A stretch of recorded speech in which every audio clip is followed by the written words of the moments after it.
जय जिनेंद्र. पूर्णार्घ जैन ग्रंथ वाचन अर्घ 5 भाग 56. आदिगीता हा काव्यग्रंथ रचून विदुषीरत्न कविवर्या पंडित सुमतीबाई शहा यांनी खरोखरच अखिल महाराष्ट्रातील काव्यरसिक व तत्त्वपिपासूंना एक चांगलीच बौद्धिक मेजवानी दिली. ही गोष्ट या ग्रंथाचे प्रथम वाचन केल्यानंतर लक्षात आल्या वाचून राहत नाही. या ग्रंथाची निर्मिती अखंड निरंतर वाहणाऱ्या विचार प्रवाहातून झाली आहे हे निश्चितच. भगवान श्रीकृष्णाचे गीतेमार्फत भारतीय संस्कृतीला जी बहुमोल देणगी दिली तिला अनेक वर्षापासून बहुसमाज आपला अमोल निधी म्हणून जोपासत आहे. हिंदू धर्मातील धार्मिक व दार्शनिक विचारांना यामुळे मोठे बळ मिळाले. भगवद्गीतेचे पठण आजसुद्धा सर्वत्र नित्य नियमाने होत आहे. अशाच पद्धतीचा आदिगीता हा महत्त्वपूर्ण विचार आहे. तसे बघितले तर जैन संस्कृतीमध्ये वैचारिक व सैद्धांतिक ग्रंथ कमी नाहीत, पण तत्त्वज्ञान हा विषयच मूलतः गहन आहे. त्यातूनच पुन्हा सूत्रबद्धपणे मांडल्यास अधिकच गहन व गूढ असतो. म्हणून जनमनाचे अनुरंजन करण्याचे कार्य या गीतमय ग्रंथाने केले आहे हे निस्संशय.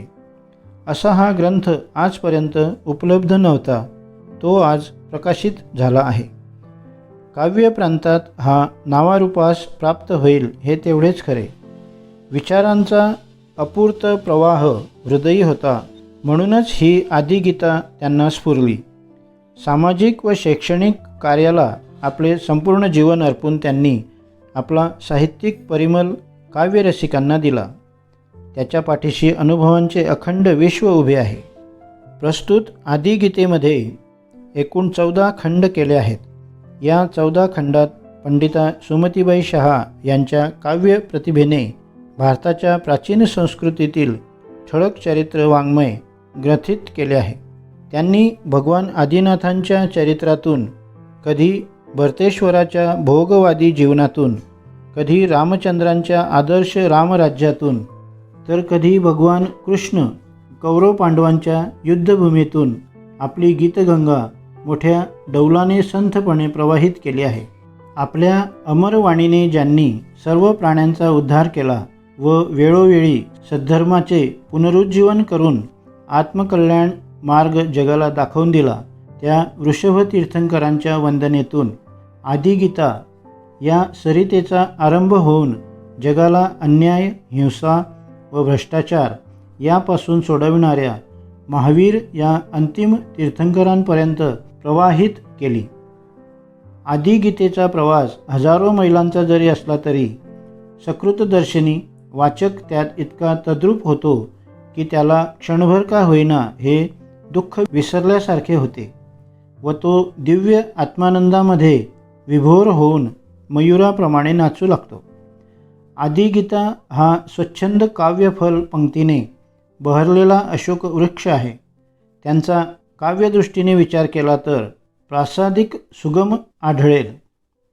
आत्मजागृती करून मानवाला अंतिम सत्यापर्यंत नेणे हे त्याचे लक्ष्य आहे. आदिगीतेतील रस शांत आहे. कवयित्रीची करुणार्द्र हृदय व विश्वकल्याणाची तळमळ सर्वत्र व्याप्त होत आहे. म्हणून काव्यदृष्ट्या भावपक्ष व कलापक्ष हा चांगला झाला आहे. गहन विचारांची मांडणी ही जनसामान्याला कळेल अशी आहे. म्हणून आदिगीता हे काव्यरत्न भावाभिव्यक्तीच्या दृष्टीने श्रेष्ठ झाले आहे. निश्चितच कवयित्रीच्या या उत्स्फूर्त प्रयासाला संपूर्ण महाराष्ट्रातच नव्हे तर परप्रांतात देखील प्रतिसाद मिळेल व त्याची अन्य भाषेतही भाषांतरे होतील अशी खात्री आहे. कविवर्या पंडिता सुमतीबाई शहा यांनी हा मौलिक ग्रंथ समाजास दिला म्हणून त्यांचे अभिनंदन करावे तितके थोडेच आहे.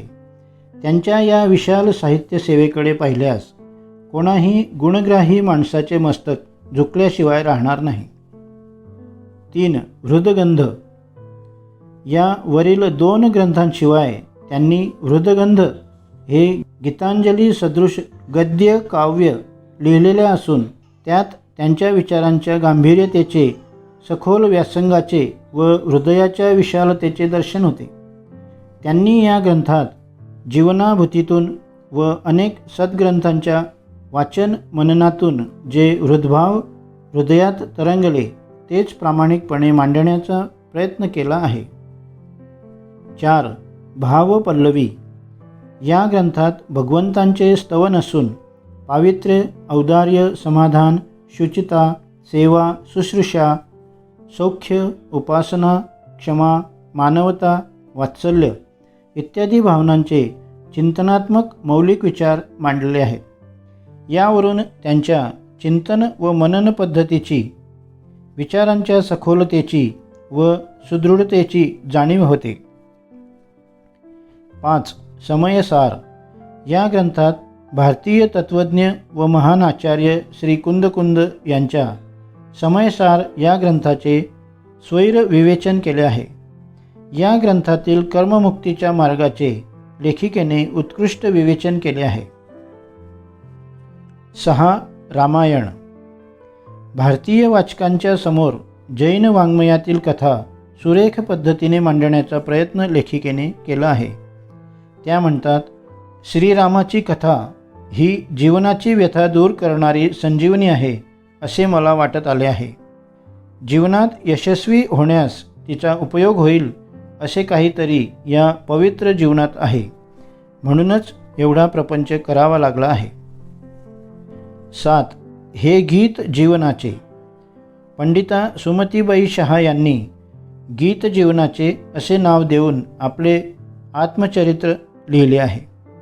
श्रीमती सुमतीबाईंचे जीवन भर्तृहरीच्या एके सत्पुरुषः परार्थ घटकः स्वार्थे परित्यज्य या सत्पुरुषाच्या व्याख्येचे चालते बोलते उदाहरण आहे.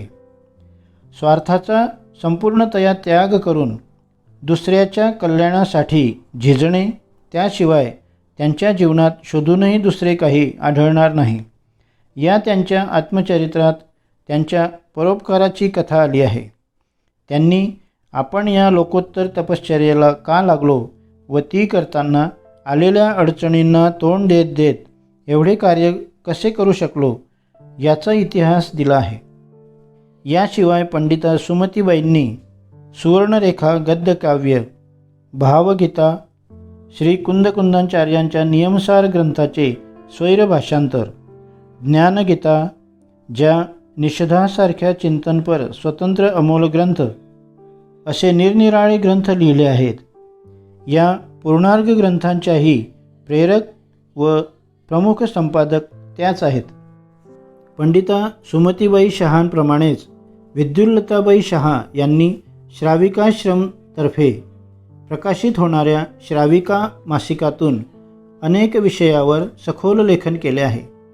श्राविका प्रकाशनतर्फे प्रकाशित झालेल्या जीवनज्योत म्हणजे स्वर्गीय पूज्य राजुलमती अम्मा यांचे जीवनचरित्र या ग्रंथाचे त्यांनी लेखन केले असून श्राविका प्रकाशनतर्फे प्रकाशित झालेल्या संस्कृती गंगा, भाग्योदय इत्यादी ग्रंथात त्यांचा सिंहाचा वाटा आहे.